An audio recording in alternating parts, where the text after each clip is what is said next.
Hello and welcome back to Good Nightmare, a podcast where I feel refreshed and excited to record again after a much needed break. Thank you so much for those who stuck with me over the break, and also hello to all the new subscribers and listeners. The numbers crept up a little bit over my holiday, and it was really cool to see that the podcast has momentum on its own.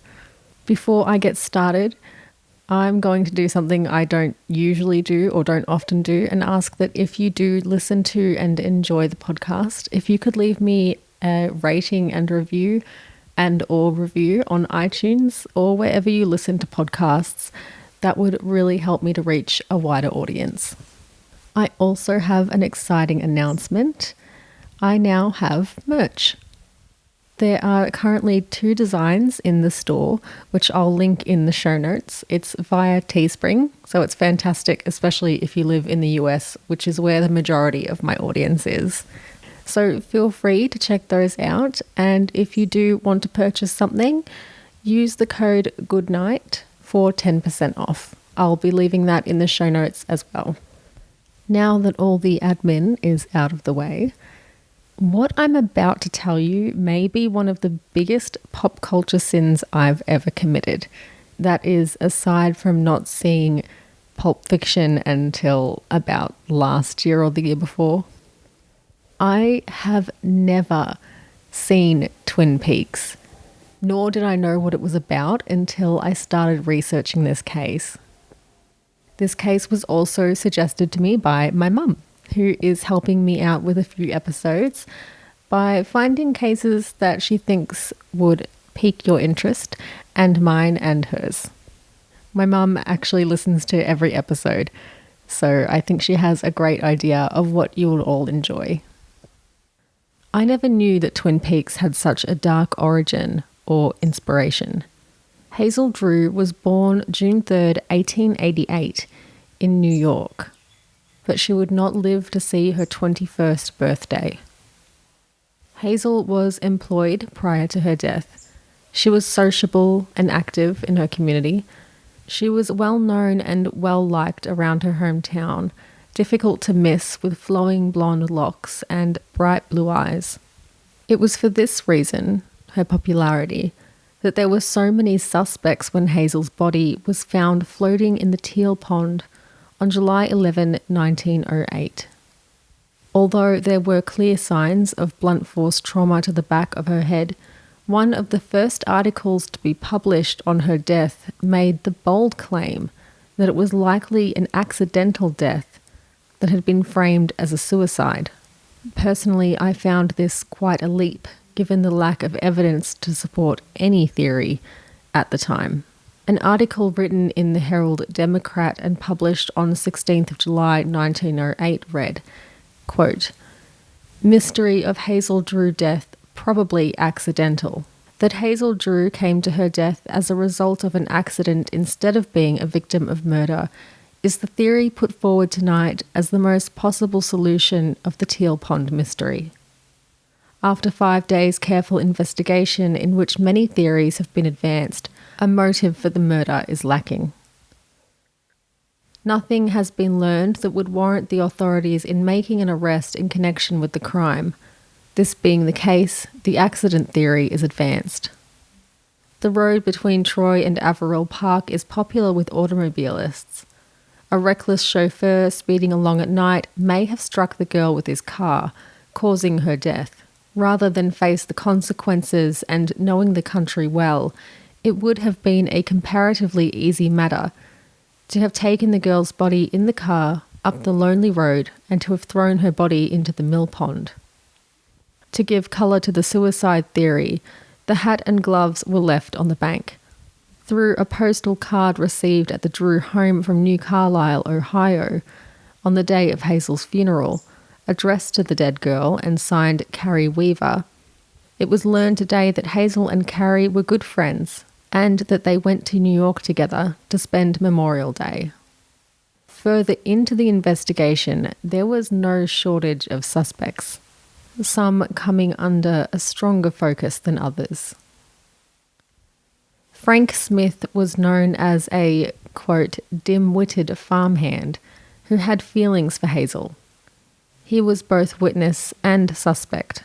Frank, the night of July 7, had seen Hazel when he was riding along in Rudolph Gundrum's wagon.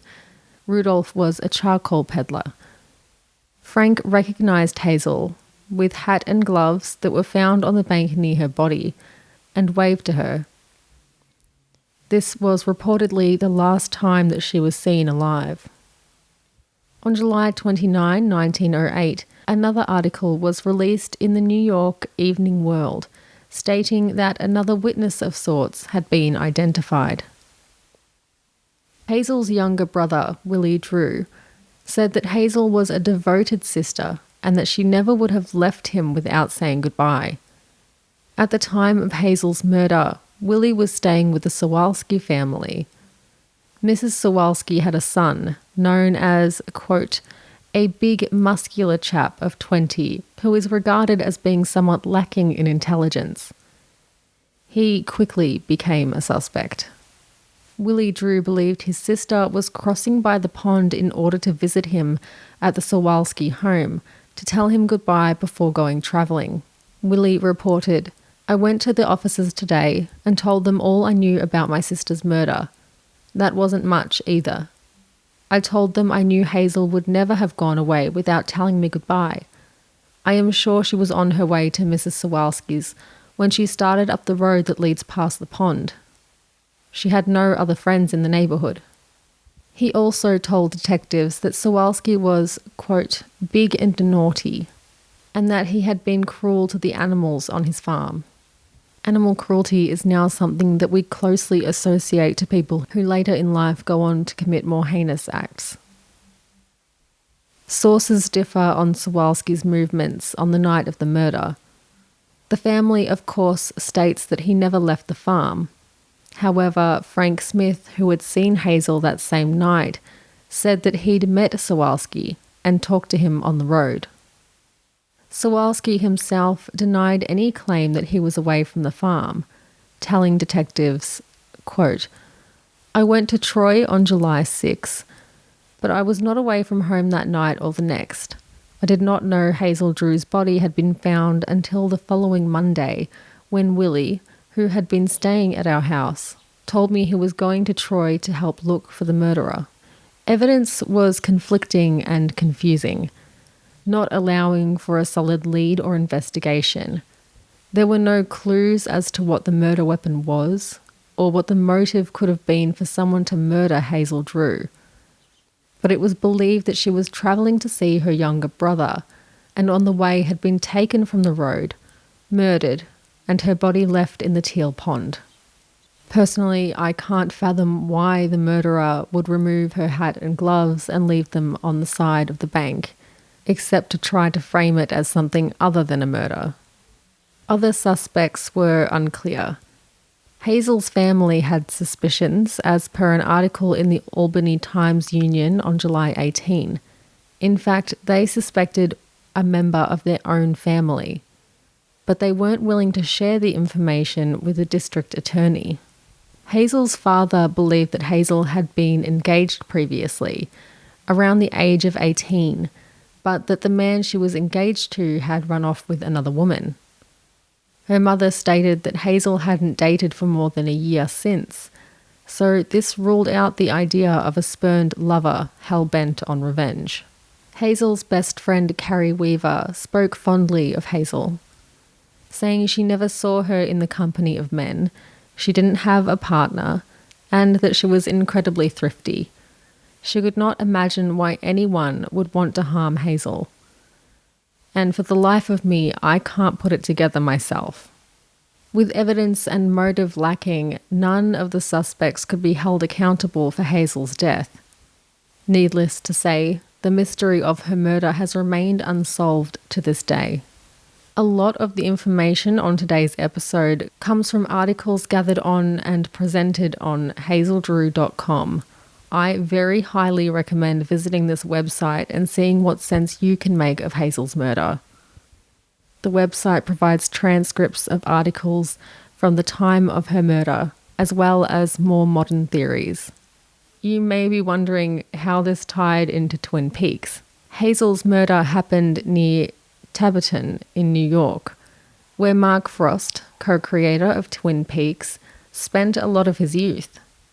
His grandmother would tell stories to Mark, including the murder of Hazel Drew, told as a sort of don't talk to strangers and don't venture out alone warning. Frost and David Lynch were brainstorming ideas for a show when they got hooked on the concept of a young woman's body washing ashore. This tied in well with the story of Hazel Drew, who Frost had known as a sort of ghost of the lake, and she became the inspiration behind the character Laura. As I said, I haven't watched Twin Peaks yet, but from what I've heard, it's much more weird and wonderful than its dark inspiration. Don't forget to check the show notes for the voucher for merch if you wish to purchase anything. There's absolutely no pressure. I want to wear it myself, and I thought others might enjoy it as well. If you've seen Twin Peaks or you have any theories about this murder, please get in touch either on the Facebook page at Goodnightmare Pod, on Twitter or Instagram at goodnightmare_s, or via email goodnightmare_s@outlook.com. Socials will be linked in the show notes, so you can click right on through. Thank you so much for listening. I hope you enjoyed this episode, and I hope you enjoy another year with me on Good Nightmare. Until next time, sweet dreams.